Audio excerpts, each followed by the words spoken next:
All right, Friday, launch day. We've all been waiting for this day to come for who knows how long.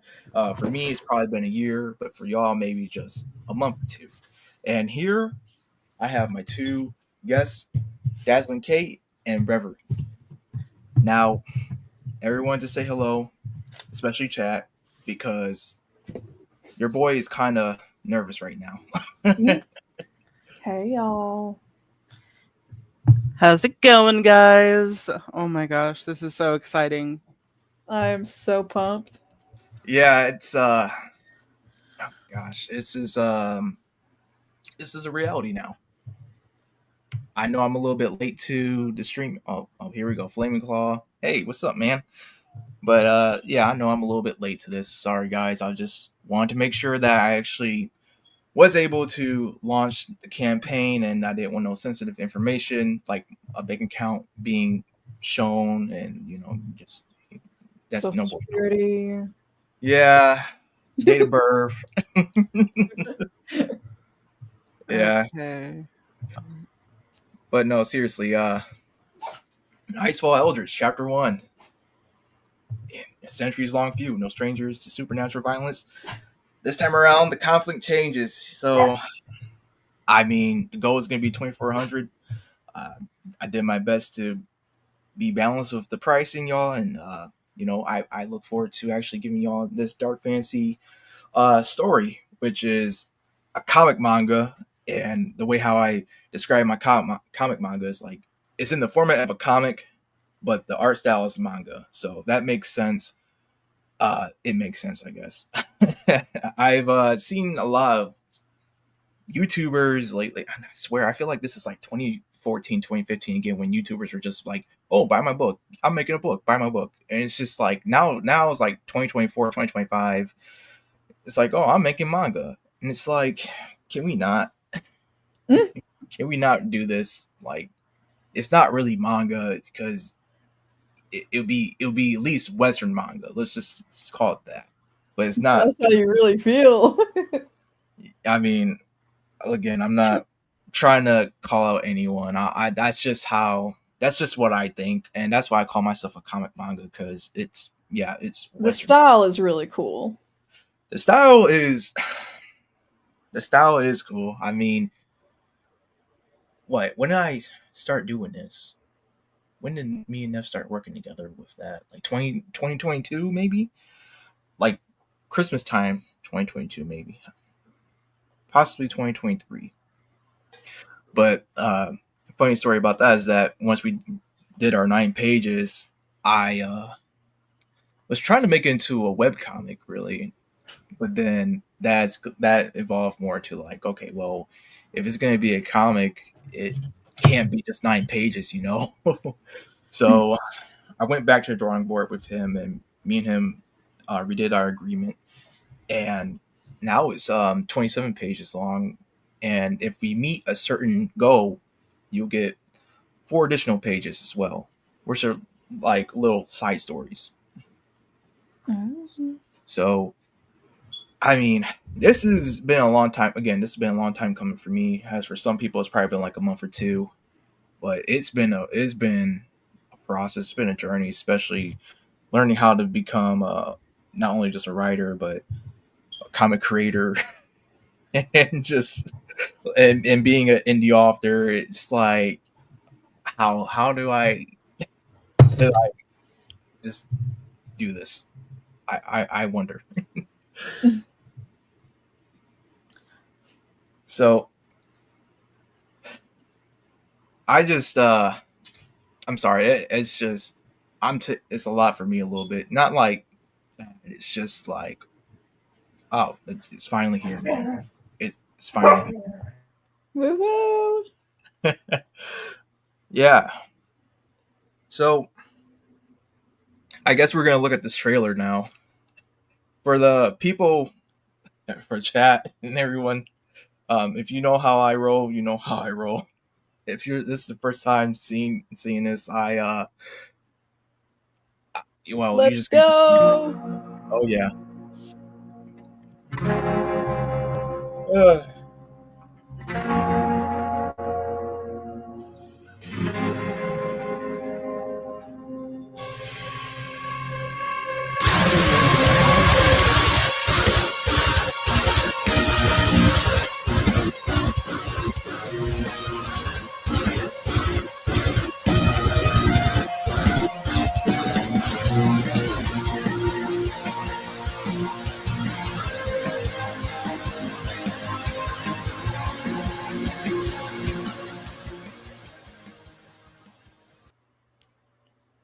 Wow. Oh my gosh. Yeah, it was good old YouTube, royalty free, man. It does wonders.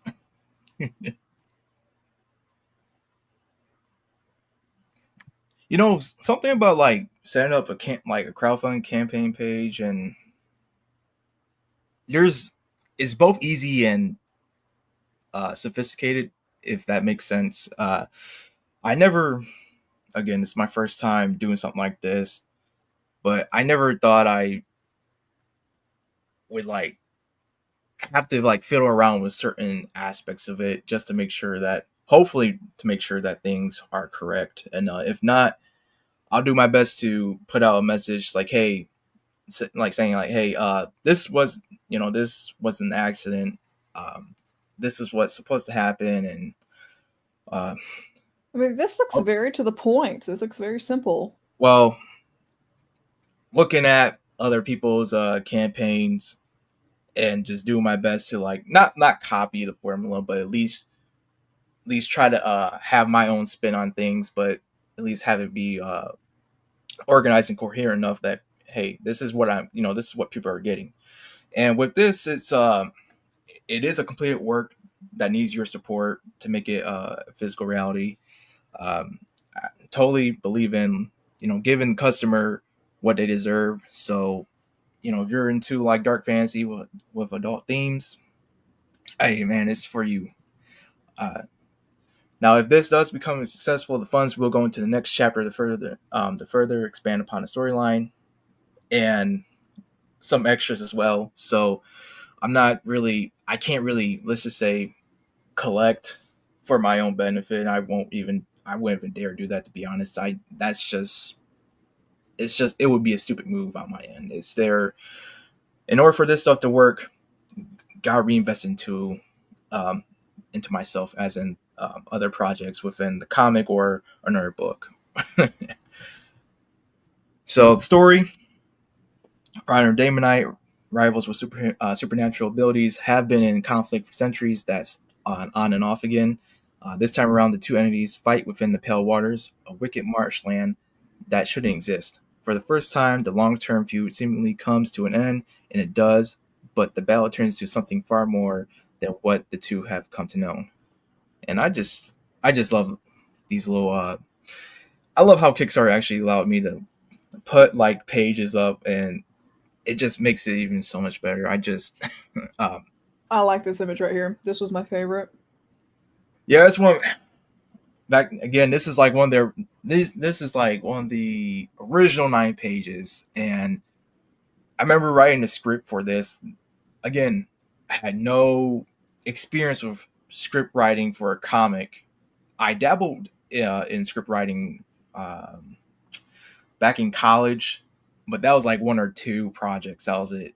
So getting back into it, and I'm just like, okay, thinking in a comic standard, I guess, of a way, is just like, okay, well, think of it like a movie, but not a movie. So what would this scene look like? Would there be a point of view? Is it exterior, interior, and all that? And I'm just getting that. That's just how I operate. Maybe that's how you do it too, Reverie and Kate. If you ever tried that before, script writing. Oh yeah, it's very lengthy with script writing. Oh yeah, Flaming Claw says I remember those days. Yeah, that's my good buddy there too, Flaming Claw. So love you, man. But this was a nice touch by Neff. Neff understood the assignment. He's I love working with that man. That man he gets it. He understands. He really seems like he does. Like, this is insane. Yeah, and I did think about redoing the first 9 pages, have them inked and everything, but I didn't want to do that, because when you look at, I don't know what type of manga y'all are in, but when I read Berserk for the first time, you can see the differences. It's a 9-day difference between the first volume and the newest volume that they have now. and you can see how much Kentaro Miura's artwork has changed over the years. Yeah, there's some things that he's still, aesthetics that he still kept, but the evolution is just, it's undeniable. So that's why I wanted that to have. I wanted to show people that there's an evolution with these first 9 pages, and then the rest is you see how Neff has upgraded. Just to say, um, I again, love seeing stuff like that. yeah, I think it's nice too. And 27 pages, 6.69 by 10.24, which is standard American standard comic size, black and white. Again, the manga style. And when I was coming up with like the settings for this, I if y'all have been there from like when I actually first began talking about Niceful Eldritch, it was gonna be medieval, but then I was like, well, can't really be medieval if I have a guy wearing like a suit and tie. So I was like, okay, so might just be pseudo medieval. Then I thought, like, no, let me have a little bit of Renaissance and a little bit of Victorian as well, because honestly, I wouldn't. I mean, I think that would be a cool setting right there. Is just having 3 time periods combined into one. Again, pseudo like, and just going on with it. Let's see what I can do. I like putting my own spin on things. It's As definitely interesting. yeah. And so, again, with the first page right here, with the narrator saying these two have been fighting for so long, with the Prodder on the left and the Daemonite on the right, you can see that they're fighting in the Pale Marsh.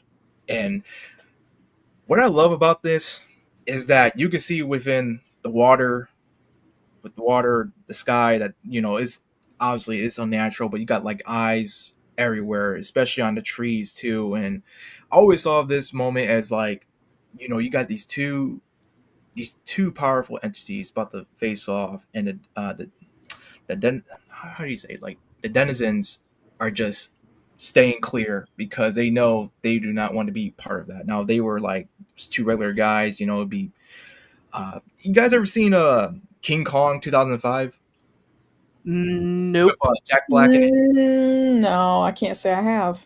Okay, well, there's a scene in that film where Jack Black and his guys are in this pit. It's been a while, but it's so memorable because it creeps me the hell out because of bugs. And not just ordinary bugs, they're giant bugs. Oh, the one with Adrian Brody? Yep. Yes, I've not seen the entire movie, but I know the bits and pieces that you're talking about. Yeah.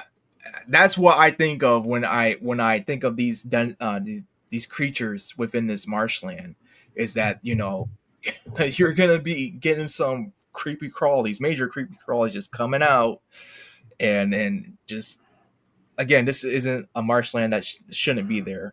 And I also want to say, like, for a little bit of a unknown fact, this is where the Daemonite originates from, because if I have it in the next panel, uh, again, this is censored, nothing crazy showing, with the narrator talking, saying, before their damn births, things have been set in motion. Rampant desires of darkness influence even the once nightly. Saying what shall they be regarded as? Just want to show some action here as well. Eyeballs going everywhere, The eyeballs. and you see right here with the Daemonite, you got these. I call them the mandible. I don't know if that was a sneeze, but bless you. Oh yeah, that was a quick sneeze. I was trying to hide it. Trying to I heard it. Hoping we just keep going. Yeah, Keep on going. Keep going. Yeah, all right. So I like to call them the mandible tendrils because it looks like basically kind of like squid-like and everything. So that's why I was like doing a little hint, like, hey, they're fighting in the Daemonites territory.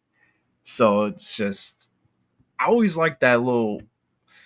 I like to do like the Souls like storytelling kind of. I didn't want to tell too much, but I also don't want to leave too much out as well. I just want to keep the right balance. To say I don't hold your reader's hand, because that's insult to their intelligence, really. So again, that's something hopefully people, well, writers learn, common sense. But we live in 2025, so that's kind of few and far between nowadays, I think. So got them being regarded as brothers, father and son, and this is what I'm talking about with the evolution right here as well. So this is one of the later pages. Sorry, and as you can see, the inking is incredible. The shading is incredible as well. Yeah. And I think I see, yeah, hey Neff, hi, didn't miss much, did I? Just got home. Well, welcome back. And no, you didn't miss much, other than, you know what? I'm not gonna say that. I can't say that because it'd be too bro-ish for YouTube. But got these I want to say, with the style with these guys, I was really influenced by Mongolians. They're like what's his name, the Khan, like Kublai Khan and Genghis Khan. And so I love their culture a little bit too, with just with the clothing. So I was like, hey, let's have this awesome scene where the Prodder is tracking these guys down, and they're looking like, oh my gosh, that's one of our guys, just on the sword, and the thing caught up to us. So this is Night's Fall has been really also influenced by metal as well, like as in the genre. So I like to throw in scenes that are just what's the best way I can explain it? It's like just surreal kind of, but awesome in hardcore. So I just love these little scenes. And oh, there we go. Okay, so he just throws the body at them, and then it's threw it so hard that the body just explodes. And I love that. yeah, it's just like these guys just start booking it like oh hell no. My God. So they're just throwing the fireworks. Sorry, just throwing these bombs. Again, they're in the mountains as well, so it's not going to be a good look when you're throwing explosives in the mountainous area terrain. And then, of course, what happens? You get a rock slide, and the Prodder just simply just jumps over and just cuts right into them in a quick fashion, while the other person just falls down with the rocks. So I just wanted to show some of the interior pages, that evolution of going from pencil to ink. And again, Neff did an awesome job with this, especially capturing those intense moments like the Prodder. I could applaud him right now. This is really nice. Yeah, it's just oh my gosh, Hero Darky Dart. Hey man, how you doing? It's been I wasn't really I don't not really like in a bad way. You just never know what you get. It's like life's a box of chocolate. Neff, this is why I was gonna say what I was gonna say to you, because you comment stuff like this that say like Tip's hat. Once the stream is done, I'm gonna say what I want to say to you, but not right now. Not right now. We gotta be professional. Well, somewhat professional. It's okay. The characters, the Prodder, major thanks to Clue Wolf, because she's the first artist to actually draw this stuff out for me. Not the comic or comic manga, but like the characters themselves. And like she did the sketching of them? Yeah, like the Prodder right here. Now there's another version where it's like dark and look, he looks sinister, but I mean, I know he I looks love it sinister now, now. but there's actual another version where like you don't really see his helmet or anything. You just see the eyes staring at you in the dark. So the Prodder, a silent skeletal knight that's covered in spikes and wields a chunk of metal that acts as its sword. The entity is as powerful as it looks and lives to combat its nemesis. Then you got the Daemon Knight. This was I so love this one. I love this one. This one's great. a ferocious opponent, the antithesis to the Prodder, as this monster dons a stylish suit and unassuming helm and carries a rapier that's twisted at the sword tip. Now, I could have probably edited that, but that's okay. I was doing a lot this week. Again, Clue Wolf, and honestly, how I came to now, I drew these. I didn't draw this, but I drew these guys as helmets first because I was just doing different helmets. I drew the Daemon Knight's helmet first, and I don't know what came over me with that. It was just a weird phase that I was just doing, and so I was like, well, let me try this. I was like, oh, I kind of like this, so I started doing more of the sketch where like, okay, what if like the mouth has actually had these, this squid like appendages or whatever, rows of teeth as well. And so I I came to Clue Wolf and I was like, hey, you want to actually try to make this guy into a reality for me? I'll give you money. And so That's funny. that's how the Daemon Knight came to be. Then I started. This is now with the Prodder. I was deep into the deluxe volume for Berserk of what's the deluxe volume 4 or 5, and these are big volumes. Like they contain like at least three chapters, and each chapter is like almost 100 pages long, so it's big. They thick. And I was inspired by Tormio's work. We've come up with the Prodder's helmet. I kind of a little bit of the Skeleton Knight, but also the Beast as well with the eyes and all. So I was like, okay, let me try to do a combination of the two. So I did, and I went to her. I was like, hey, can you make this into a guy? So this is what this is the product that we get from Clue Wolf. Now I will say that she doesn't do armor like that, but she did a hell of a job with this. It looks wonderful. Oh yeah, he's just stopping by. Good work, everyone. Hey, appreciate you visiting. Clue's character design work is next level. Yes. Oh yeah. I worked with man. She was literally the first artist that I've ever commissioned. This is like what 2019, 2018. Man, I'm sorry. I'm reminiscing.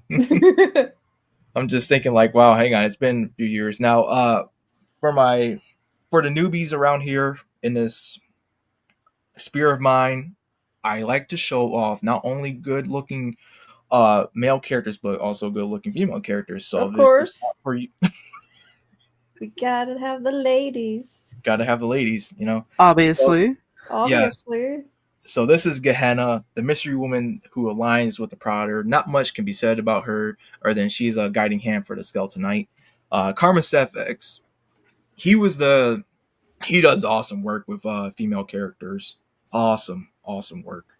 And I believe he was my second artist that I actually started commissioning. And I came to know him, during he was doing some project with another guy, and I've seen his artwork before, but when I made a realization that like, holy cow, this is the guy that did this and that, I was just like kind of clueless about things. And so when I was able to establish more of a connection with him by was it a commission? No, it wasn't a commission. It was they were doing an art raffle. They were doing an art raffle, and I was one of the winners within their Discord community. And I, for the life of me, I cannot remember what my first commission was from them. Free commission from him was, but that's what sparked our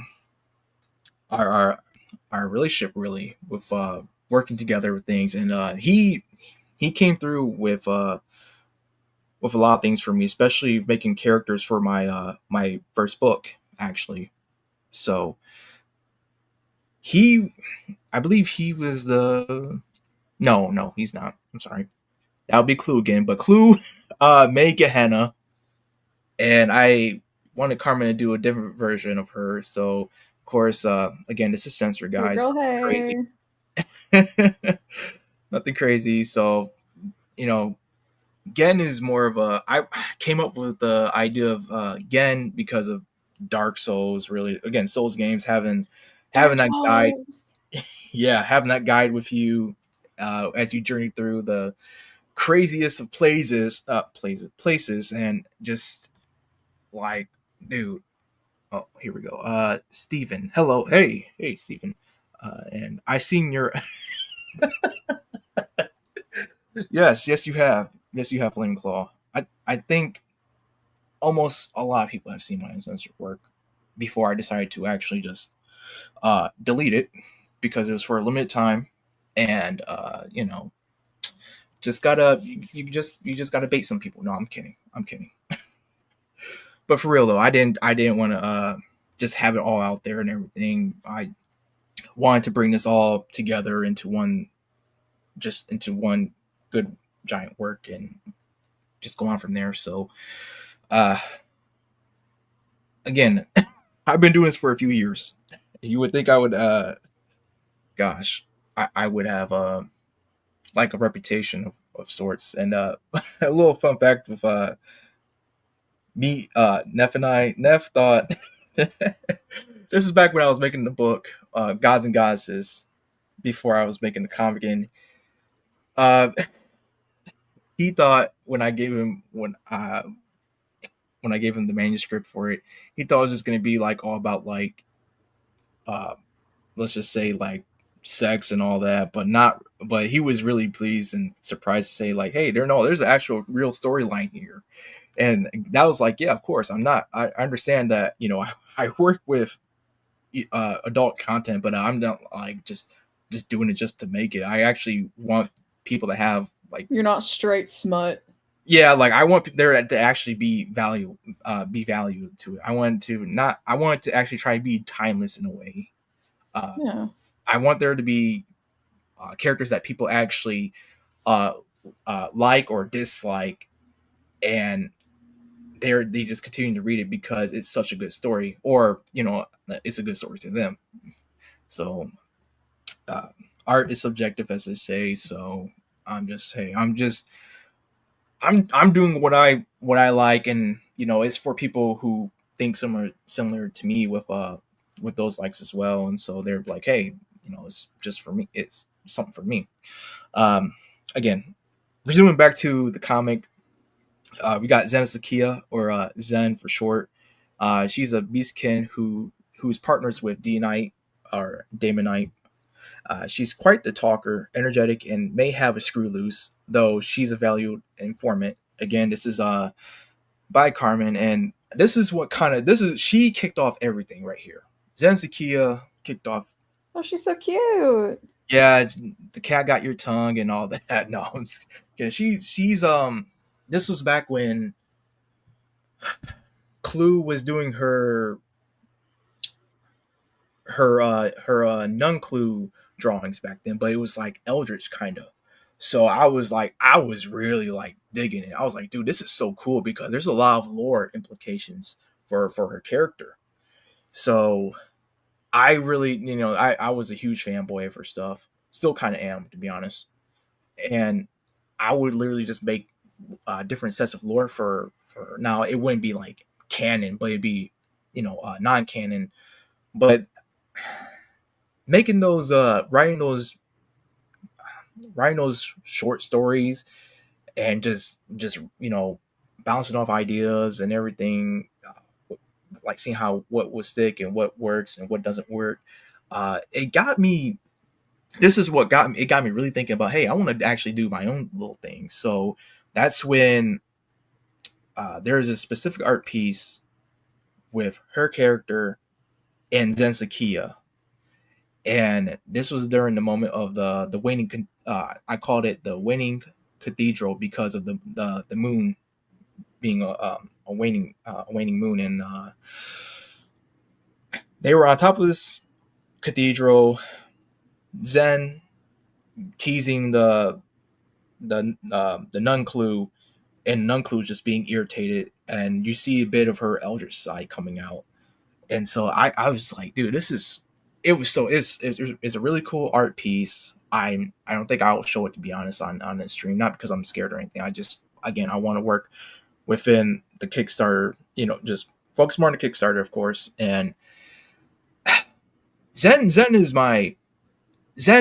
opened a lot of doors. Let's just say this damn cat, I never expected it, but she opened a lot of doors for Nightfall, Eldritch, and other things. And I salute Clue, because she made a lot of these characters, honestly. So wouldn't be here today without her. Now, the Beastly Shepherd, she's a deviant leader of her flock and delves into hedonistic debauchery and is unafraid to get her hands dirty or stained with blood. And I just wanted to show more of Nev's artwork here, with her saying, "Name thy desires, my chosen." And she's you gotta love the cult leaders, because the cult leaders they bring in a lot of crazy stuff. Let's just say, and she is crazy, and Reverie definitely knows about that because she actually voiced the character. If you guys ever checked, I do have not only on my channel but also on her channel. There's audio of her voicing this character, and the way how it ends, as it goes hand in hand with what I just described with the Beastly Shepherd. Now, when I was coming up with the Beastly Shepherd, I wanted her to be, of course, an attractive character, but I wanted there to be more to her. Yes, the sex appeal is there, yada yada, but again, this is me we're talking about, and me putting my spin on things. She's pretty freaking dangerous.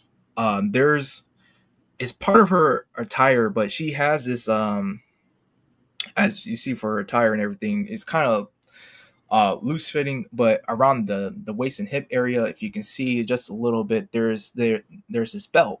I was thinking, okay, what if her belt actually was like this? It was actually a whip made out of human flesh, really. Leather, being leather and all that. So I was I was just, again, you're dabbling with the occult stuff kind of with her, and I just always thought that was pretty metal, honestly, where she just, like, what, she just had enough of, like, for example, like, if the people that they captured, her cult captured, and they're, someone runs away, she doesn't mind hunting them down personally and using that whip to just, whip them or just grab them and just yank them from the neck. And just, she's, again, there's a reason why I call her the Beastly Shepherd, not just because she looks part goat with whatever else that makes up her form, but it's the way how she is. It's just, she's not human, obviously, and I mean, I love her. She's just, if I'm lucky enough and I'm and privileged enough, so much more of her will be seen later on in the chapters, because she has amazing character development, and I mean it from the bottom of my heart. She is freaking awesome, man. But anyway, onto the covers. Got the Kickstarter exclusive cover by my boy Nefarious Watcher, and if you know, if you were there when it was just literally 9 pages, this cover has undergone some changes, especially with the colors and the names involved. But this was the first cover that started right here. I was inspired by a metal album. Now I don't have like, not like a specific metal album, but just the artworks of different albums. And I just like, let's just have Gehenna holding the helmets of the Daemonite and Prouder in a suggestive way, but also like, hey, we're putting focus on the helmets as well because we want to have intrigue with interest with these guys as well. So we're just like, hey, who's this mystery woman and everything. So wanted to have that there. Call it the Rivals Edition because again, Prouder and Daemonite. Standard edition got the Beastly Shepherd with the skeleton of the Prouder. And this wasn't really planned. Neff and I, we worked on another cover, but he didn't, I wouldn't say like it, but he just thought he could do better. So he actually did another cover and designed this, and this is how it came to be. I love that for him. Yeah. Let me check the chat. Let's see. LeMay. Oh, yes. LeMay. Hello. Now, if you had me at loose screw.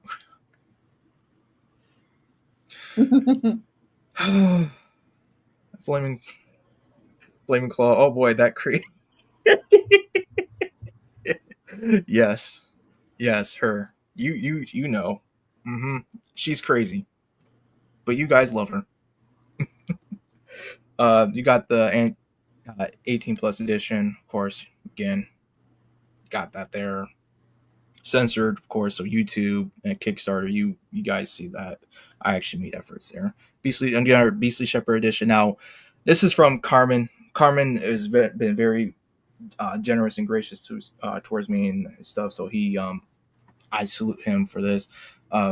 He had the poses, and of course, one of the little Easter eggs here with the Prouder's helm being right there in the background.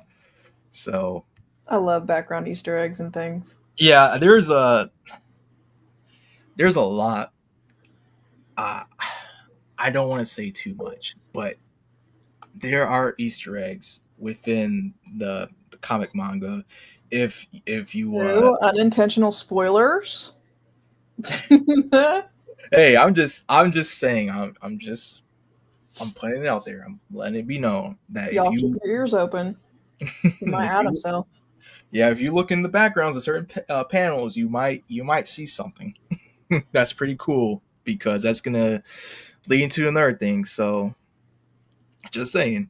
Now you got of course, the 18 plus edition. Can't show too much because YouTube. So then here's the prototype edition, which is the first original. This is the original cover that we were going to go with, and Neff was like, "Well, he's like, drawing skeletons is hard, and I know for a fact because I tried, and I said nope, and that's why I gave up. I gave up drawing. I was like, nope, I'm not drawing anymore.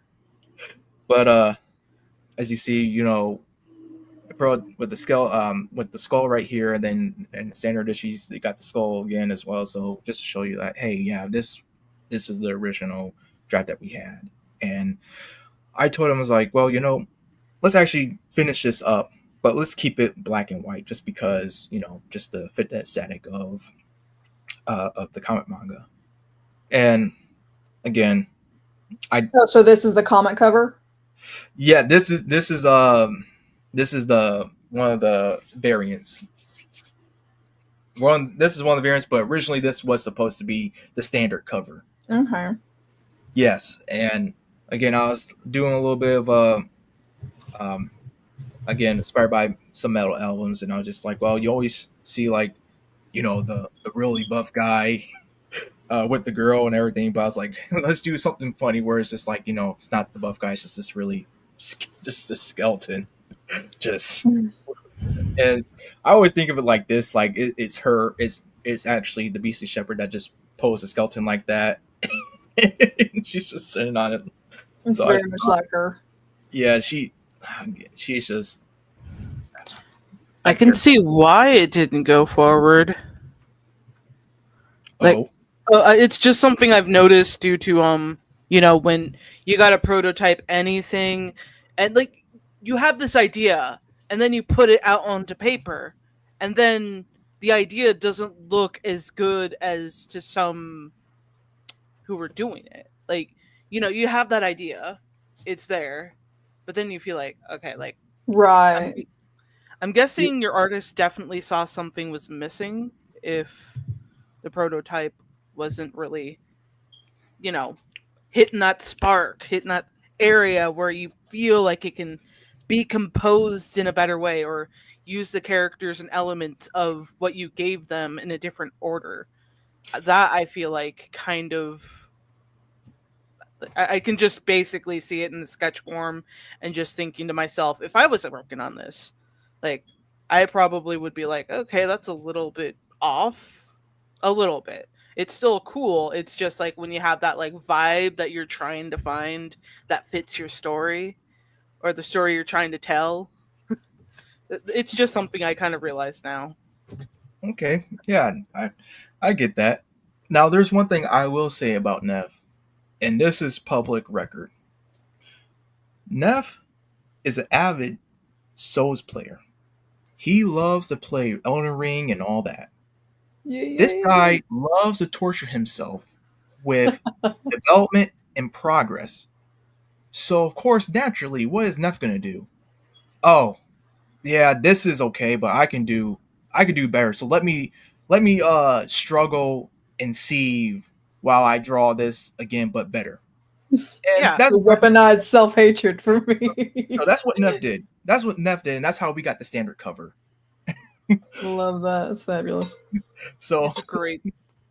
Nev, God bless that man.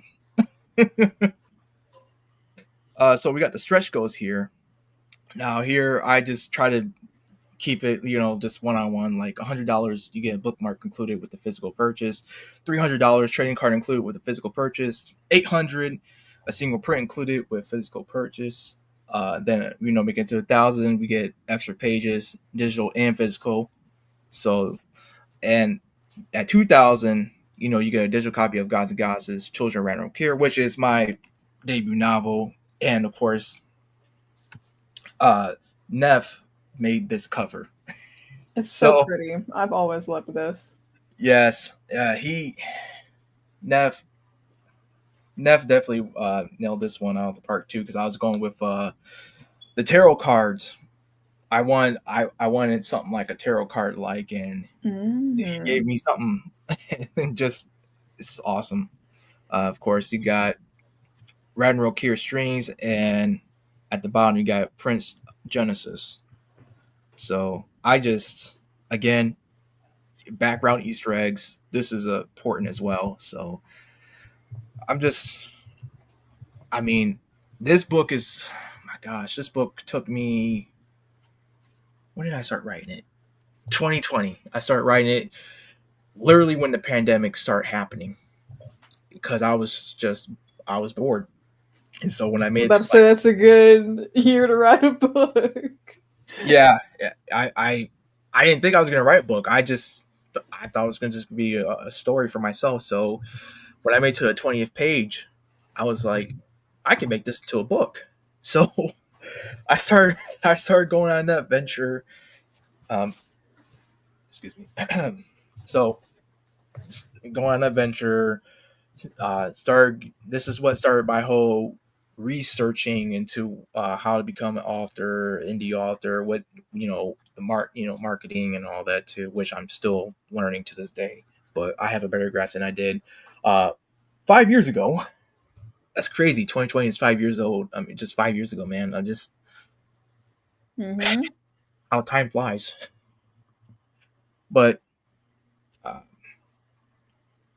just it took me a good while, because not only, doing that research and writing at the same time, but also learning how to get beta readers, how to, if I wanted to have illustrations, and I do have illustrations in here, several illustrations, mind you, in this book of the characters, and I mean, when I released this in last year in June, it was a culmination of just hard work and teamwork. Sorry if it sounds cheesy, but it's true. I mean,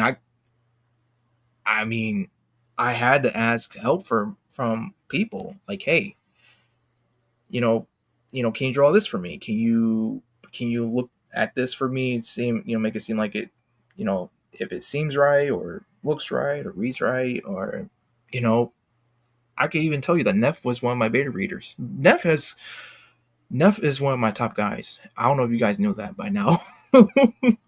But Sounds like it. Neff and I have a great bond, man. It's just, the guy is awesome.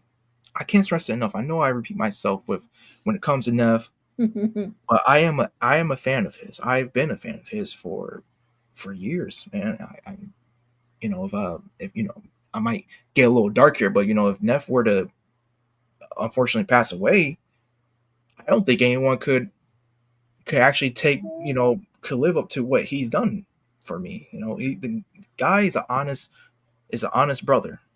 I view that man as my brother. That's how much I have trust and faith in him. Now, okay, that's enough of me being all weird about that again. So here's the influences. Berserk, Evil Dead, and Bloodborne helped shape this creation. If you're a fan of this manga, if you're a fan of those, this manga comic is going to be a perfect fit for you. And the risks and challenges, one, not being successfully funded, and two, complications with the printer, shortage, potential delays, quality control issues, or rejection from the printer. Because there have been times where, there was one time I don't know if you all know about Coffin Comics or Lady Death, but Brian Pulido is one of the major indie comic creators, and this guy literally, and I can personally test this because I've been a participant in many of his crowdfunds. This guy literally raises like Misa's goal and over in just a matter of a few minutes. Give it 5 minutes, at least 5 minutes, and his goal will already be met. This guy sounds like a go-getter. Oh, he has a rich history with comics. I have his old comics as well from the 90s and all. But what I'm trying to say is that, when it comes to printers, even when it comes to guys who have the money, who can actually and have a well-established business and everything, and I love his business tactics. I do. I'm an avid member of his how can I say, like not online group, but like I get deals and stuff, and I've been a member for 3 years now. He's smart with it. He's smart with how to get people's attention and how to retain it, and that's something I try to learn. Again, this is me kind of going off a tangent, but Brian Pulido, he's been rejected by a printer because of Hell Witch. Now, Hell Witch is more of his mature storytelling. Let's just say it shows some things in there, I would say, unlike what Lady Death does. So when that printer rejected him, he had to go off and find another printer.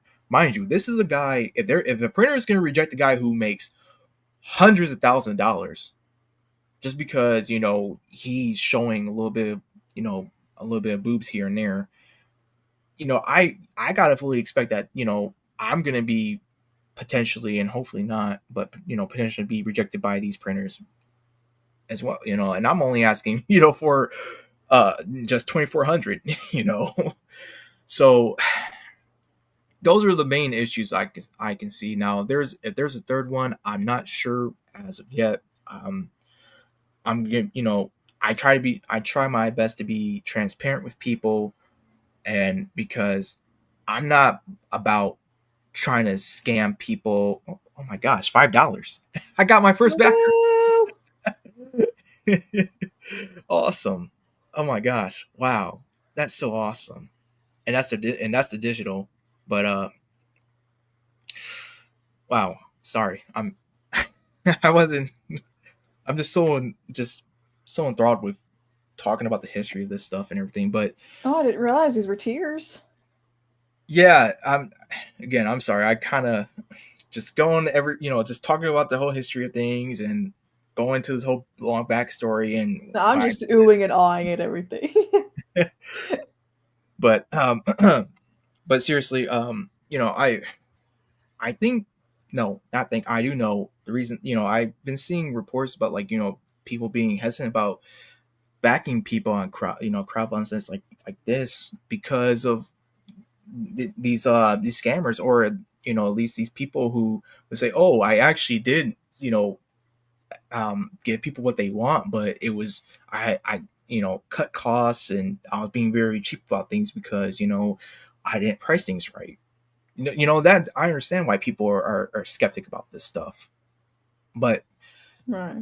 It's very important to me, and to especially customers and potential customers as well, that I be clear about things and be transparent. And Kate knows this because Kate has had me on her live stream and has seen me on other people's live stream talk about this stuff. But yes, I am about money. Now, am I greedy? No. And people would like to say, hey, money is the root of all evil, when that's not true. Because here's the thing, money can be a root of evil. Only if you love it, though. Yeah, only if you love it. Very true. Right. No, there's a difference between me respecting it. I have a respect for profit. I understand that there's going to be, ups and downs with things. I'm taking risk, and this is a risk right here for me. This. I haven't used any other person's money. The only person's money I've used is my own. I did not have no grants or any loans or anything about this. Is all from my own bank account.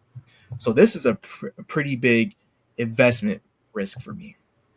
But this, the rewards of success is very tantalizing. So, and not only that, but it's also having this reputation of like, hey, this is a reliable guy. This guy actually delivers on time. He gives us stuff that we asked for, and he's willing to put in the work for us.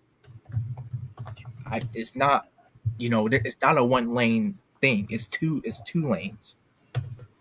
This is all about respect. It's all about having a code of honor, really, in my opinion. For me, having that honor of, hey, I'm doing this for y'all because I can't get anywhere. I can't get anywhere if I don't serve people.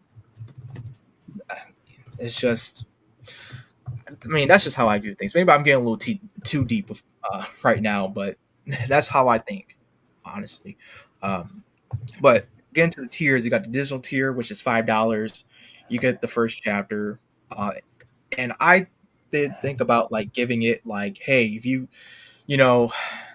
there's going to be, at one point in time, there was going to be different digital tiers, and the reason why there would be different is because they were all different covers.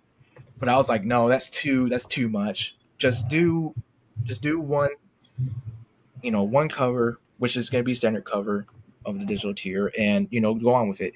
Now with this, it's going to be released February 2025. So right after, and this is what I'm hoping as well, because I want to get this right. And I'm doing my due diligence with this as well. It's not like I'm just sitting on my butt doing nothing. But once the campaign, once the crowdfund closes and it's successful, hopefully it's successful. Once I get the kits out and stuff, I'll email people, as quickly as I can, the digital tier. They can read it and say like, hey, that's just being on time with things.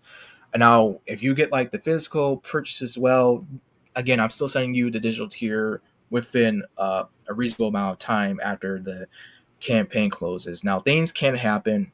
Things are known to happen. Not everything is as smooth as one would think. So, that's what I'm going to be working on with y'all. Is that Is there a limited amount to these, or is it just place your order and then you're added to like a list?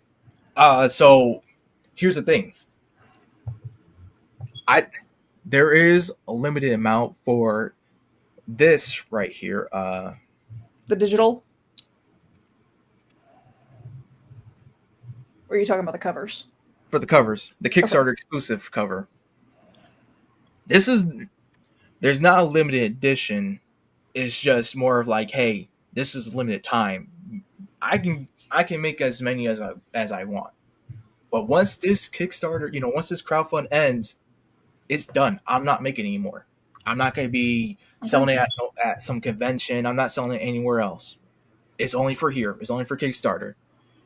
And I'll be honest, I got tired of like seeing people say like, oh, it's only exclusive here and there, but then later on in years, you see it pop up at a convention, and they're like, just like, wait, huh? Right, and that's like it invalidates. And then it loses its value. Like, holy shit! It does. Right, and it invalidates me as a customer. Like, wow, I paid this much money for this thing only for it to be, see it physically be sold here or there. Mm-hmm.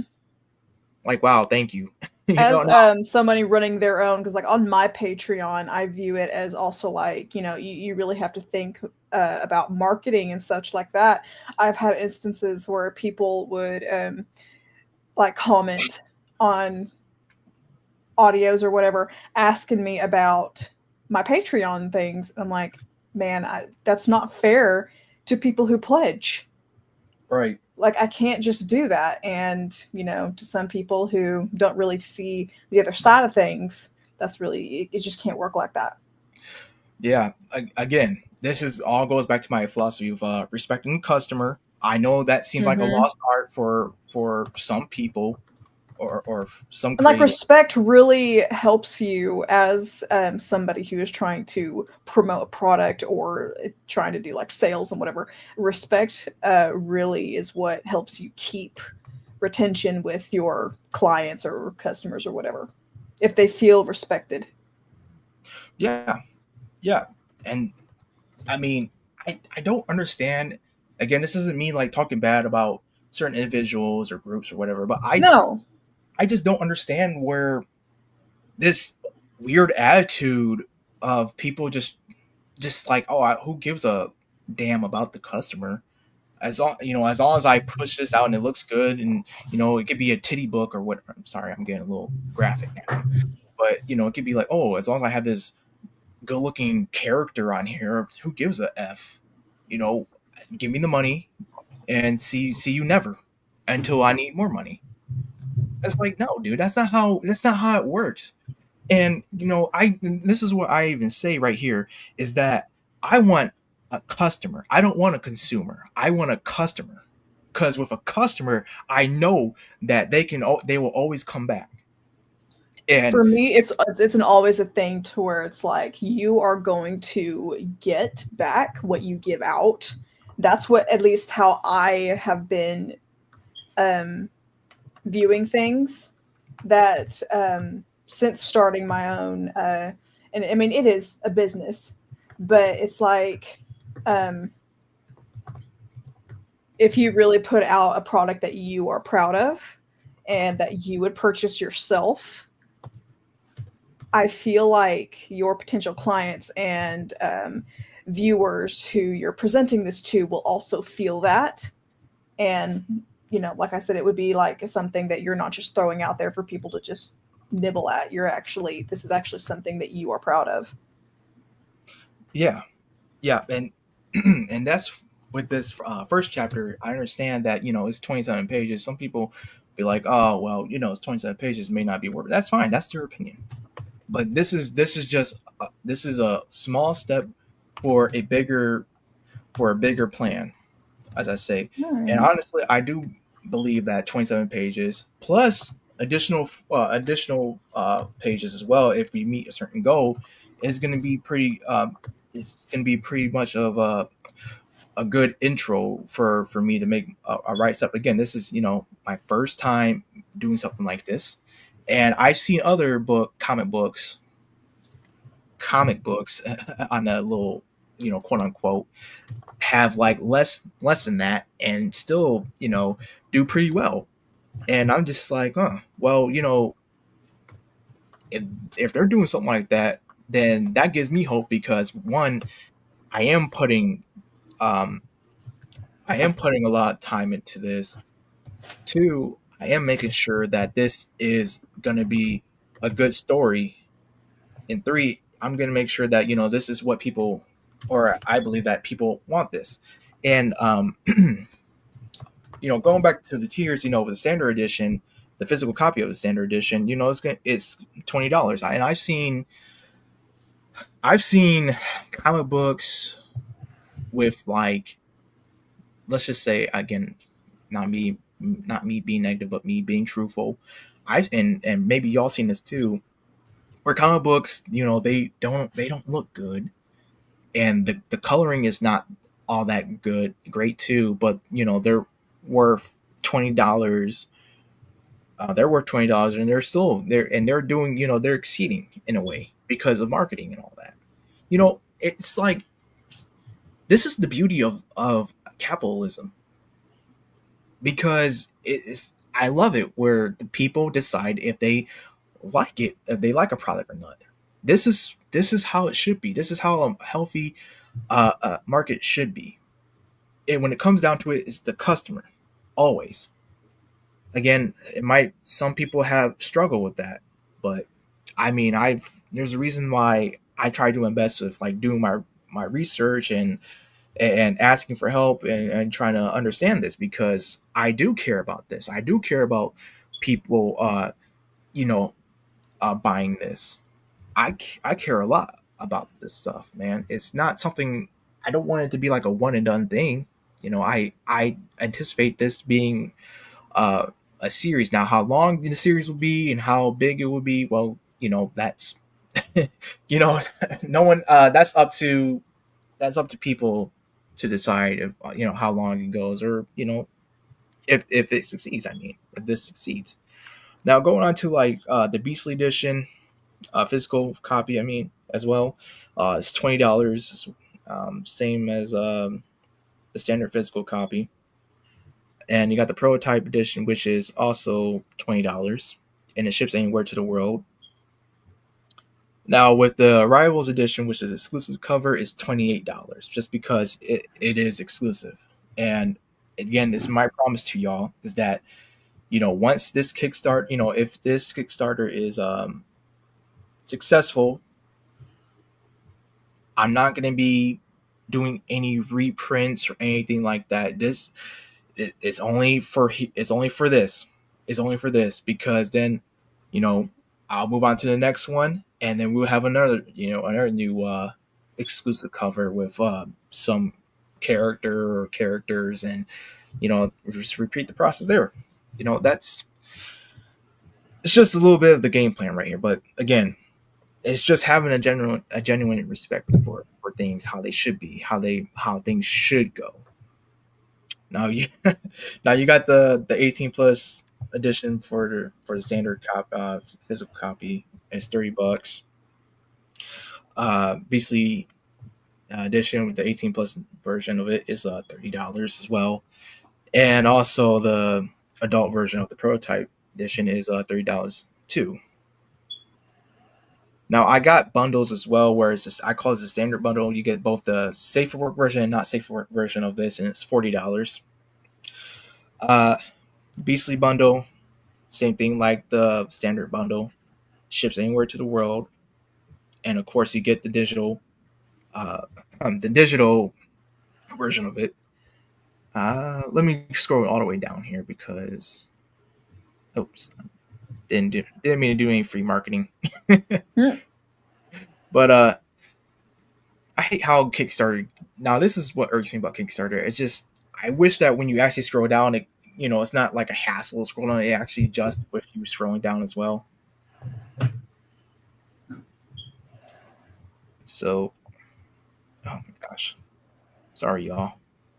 There we go. So you got the prototype bundle. Again, safe for work, not safe for work. Ships anywhere to the world. The estimated delivery time with the physical copies is going to be April 2025.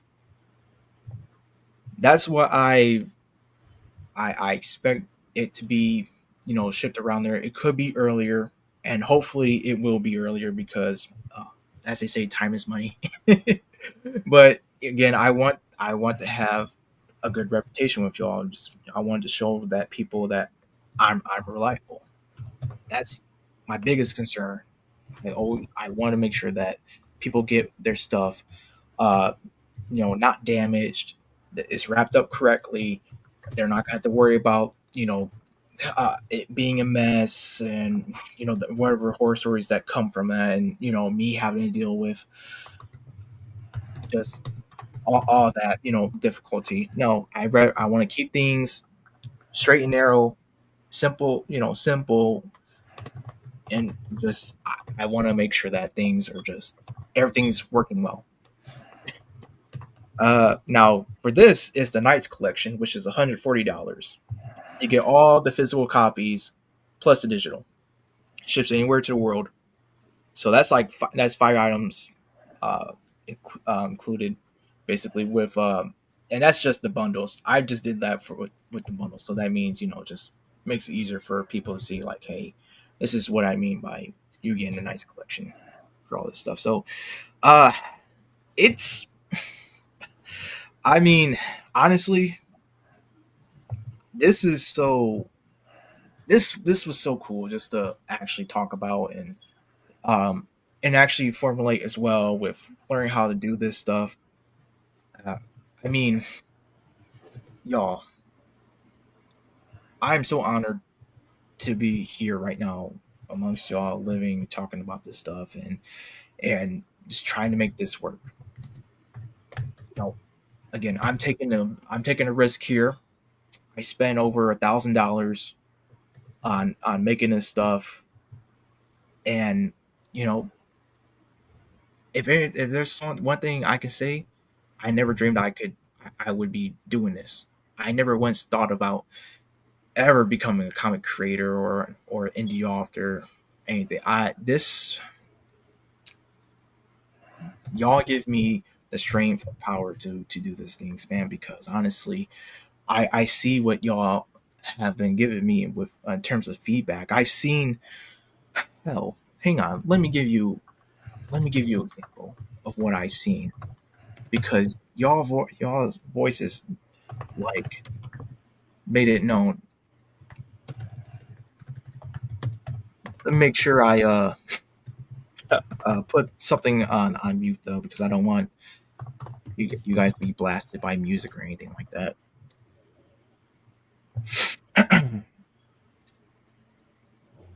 Give me a minute.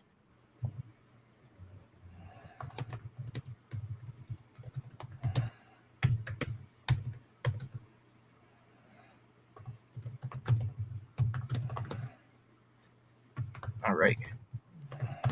So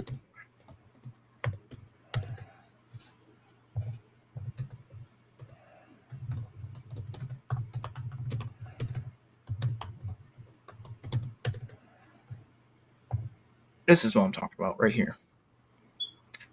Y'all, because of y'all made this possible. This is my second comic dub. My second comic dub. And you guys were able to get this up to 3.4 thousand views within 4 days. Holy shit. Ooh, look at 1,000 views that.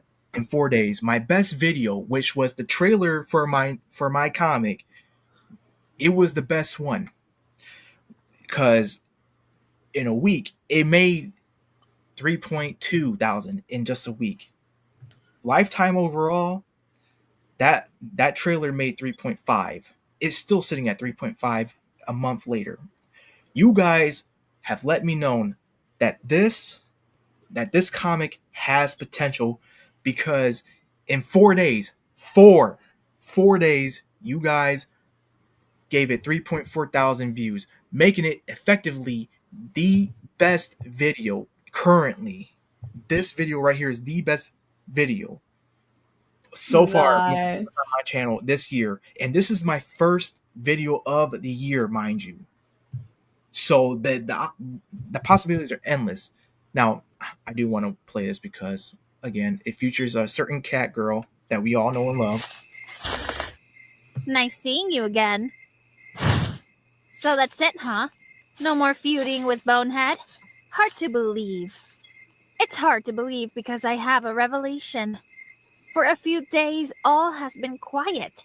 Luckily for you, I figured out that your friend is alive. Isn't that quite the reveal? Hey, don't need the messenger, you know? Besides, what do I gain from lying other than death? Hey, you're going to need some help this time around. I have a bad feeling about what's to come. You hear? I'm serious. Something is up and it's got my hair standing. Consider gathering a few allies just in case. Good boy.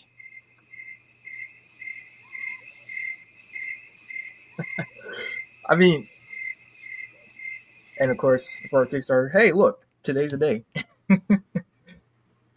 But y'all, seriously, thank you guys so much.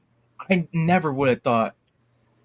I'm sorry, I'm kind of ignoring the chat right here. Sorry, Neff. Oh, you don't need to like apologize about that. Like, this happens a lot with, you know, these kind of things. Like, absorb the moment, dude. Absorb the moment. That's all you can really do. I'm passionate. Chat expects you to do. They don't mind waiting, you guys. You guys don't mind waiting. Okay. You all will live. You all will live. I promise. I don't know, Kate. You ignore me at times. No, I'm just kidding. I'm just kidding. Excuse you. Nah, I'm. But seriously though, all right, here we go. So Nev, we call it masochism in my neighborhood, but that had a bit of, yeah, it did. I wonder why. A struggler ready to struggle. Yes, struggle on, struggler. LeMay, Neff, perfectionist. Neff, you could say this is a beastly camp. Why? Yeah. Of course, he posted the goat, which is basically a symbol for beastly shepherd, if y'all didn't know that by now. And he says, I'm not apologizing. I know you're not apologizing. I expect nothing less from you. If you did apologize, I might have to reconsider some things. Flaming Claw, I told you a comic book would help down the line. Yeah, you did, Flaming Claw. And Hero Darky Dark, as someone told me, having more content for people to see can help a lot. Yes, absolutely. Yeah. Ooh, do you guys have like this is gonna be a weird question, but do you guys have like what do they call them when you have like all these takeouts that are like really funny? I keep bloopers. Forgetting. Yeah, yes, bloopers. Yes. Ooh, that would be so funny. Like, I mean, yeah. I know I sent a couple to like that guy once, and it was like hilarious because I'm like, that would be I pronounced hilarious. one of the words really weird, and I'm just like, wait, that's a perfect blooper because I can't use that, so I'll just send him as like an extra for like later down the line, and we can just like put that behind a paywall if he ever chose to do that. You should totally do that, Donovan. Everyone loves bloopers. I know a lot of people do. I never thought about it until now, actually. I'll be honest. Oh my gosh. I just got something interesting, y'all. Adds a little comic relief to all this. Yeah, I just got something interesting today, though. Ooh. Mm-hmm. All right. Let me hold on. Let me make sure nothing is going to be showing.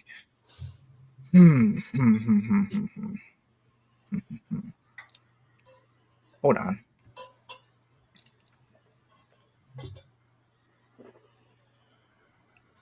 I gotta do something real quick because this is gonna Okay. be worth. It's gonna be worth the wait.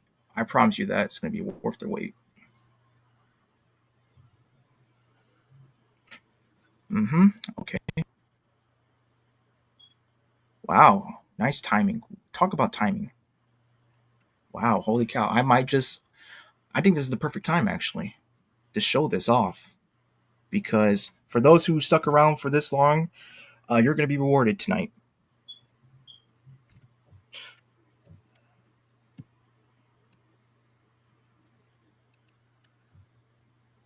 Okay. Let me do that.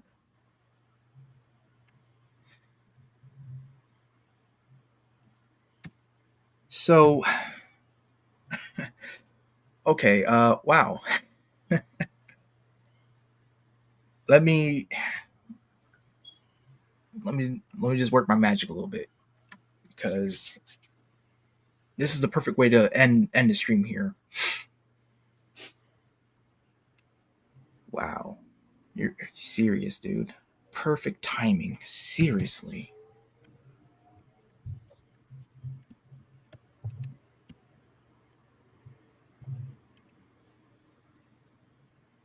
Okay, yeah, let me do that. Yep. Mm-hmm. Give it some time. It's loading. Okay.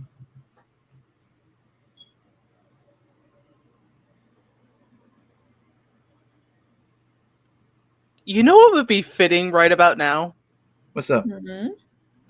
Awkward elevator music. Oh my Yes. god, the Jeopardy music. Instead of just being like, so how was your day? Weather-wise. Oh my god. Yeah. So how? I just wasn't expecting this. Okay.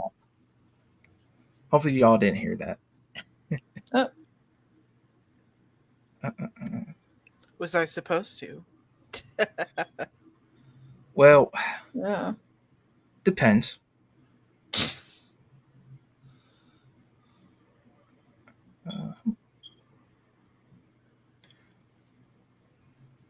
All right. All right. Come on. We can do this.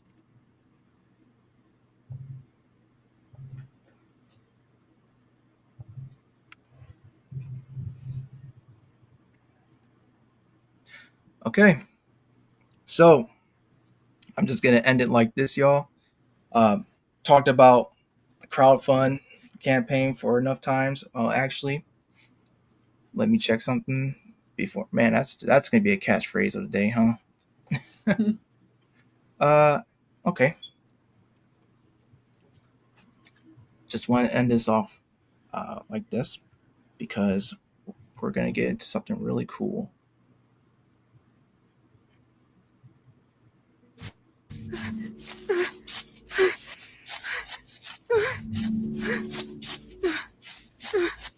Help me!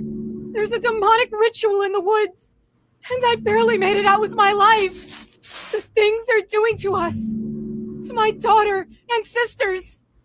I can't.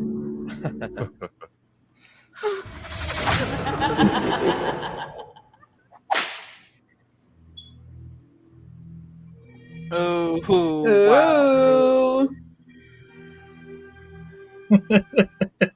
Ooh. All right, y'all. Oh, LeMay, it snowed and we lost power. Hey, welcome back though. So y'all saw it here. So that's gonna be something that's gonna be uploaded real soon. Oh, I'm excited. Yeah, Let's that's go. the Beastly Shepherd's making her debut again in the comic dub world. Man, wow, what timing on that? Seriously. But thank y'all for being here. Thank y'all for being supportive. Thank you, Reverend Kate, for being my guest. I wish Trey could have joined us, but he's a busy Hey, you man. know how work is. Yeah. Happens. Oh yeah. LeMay, oh dear. thank you for the stream. Hey, thank you for being here. You're one of the best. A lot of y'all are one of the best, actually, if that makes sense. Actually, it doesn't. But anyway. Well, thank you, Donovan, for having me. Yeah, I know I didn't talk too much, but I hope I at least made an impact somehow. Yeah, when Kate's around, everything just gets 20% better. Aww. All right, but for real, I'll be honest, I'm a little choked up. Not like, Ooh. this is a big achievement. Regardless if I succeed or fail, this is something that's just, y'all gave me a lot of hope for this. You can talk about it. Well, I'm not gonna get too in depth. That's for that's for someone else. And speaking of someone else, Neff, we're gonna have that conversation later on after this. I'm gonna say what I was gonna say to you on the stream, but I couldn't because of YouTube and all that. So I want you to know, I just want to give you a 5-minute heads up that I will be incoming. Anyway, I'll see everyone later. Peace out. Bye, y'all.